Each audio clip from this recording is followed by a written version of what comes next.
வணக்கம் தமிழ் சொந்தங்களே, கர்நாடக மக்களே.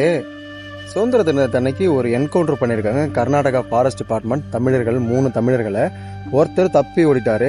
அவர் மருத்துவமனையில் அனுமதி ஆகிட்டாரு.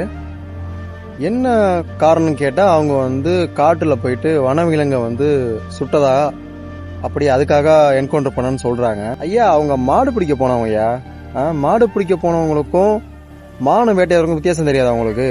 சரி, அவங்க வனவிலங்கு வேட்டையாடுறாங்கன்னு சொல்றீங்க.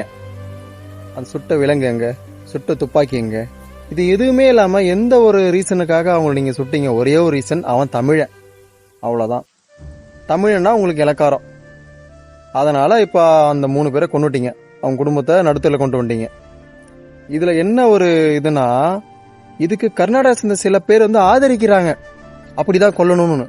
நான் உங்களெல்லாம் ஒன்று கேட்குறேன். இந்த போன மாதம் பெங்களூரில் HIV 7,000 பேர் பாதிக்கப்பட்டாங்களே, அதை பற்றி யாராச்சும் பேசிங்களா? அதுக்கு எவனும் வக்காலத்து வாங்கலை. அதுக்கு முன்னாடி ஒரு பொண்ணை பஸ் ஸ்டாப்பில் வெட்டி போட்டுட்டு ஒருத்தன் ஓடனானே, அதுக்கு எவனோ வக்காலத்து வாங்கினீங்களா? அதுக்கு எவனும் வாங்கலை. உங்களுக்கு தமிழ்நாடு தமிழர்னா இலக்காரம், வரிஞ்சு கட்டிட்டு வந்துடுவீங்க. என்ன பண்றது, இங்க உள்ள ஒன்றும் சரியில்லை. கர்நாடகா மக்களும் சரி, அங்க இருக்கிற ஃபாரஸ்ட் டிபார்ட்மெண்ட்டும் சரி, காட்டுக்குள்ள போறதுக்கே பயந்துட்டு கிடந்தாங்க. இப்ப என்னடானா, உள்ள எந்த தப்புமே பண்ணாத ஒருத்தனை சுடுற அளவுக்கு தைரியம் வந்துட்டு. ஒருத்தர் இல்ல, அவர் மட்டும் இப்ப இருந்திருந்தாருன்னு வச்சுக்கேன், உள்ள வந்திருக்க மாட்டான். அப்படியே உள்ள அவன் சுட்டிருந்தாலும் அவனை கதி என்ன ஆயிருக்குன்னு உலகத்துக்கே தெரியும்.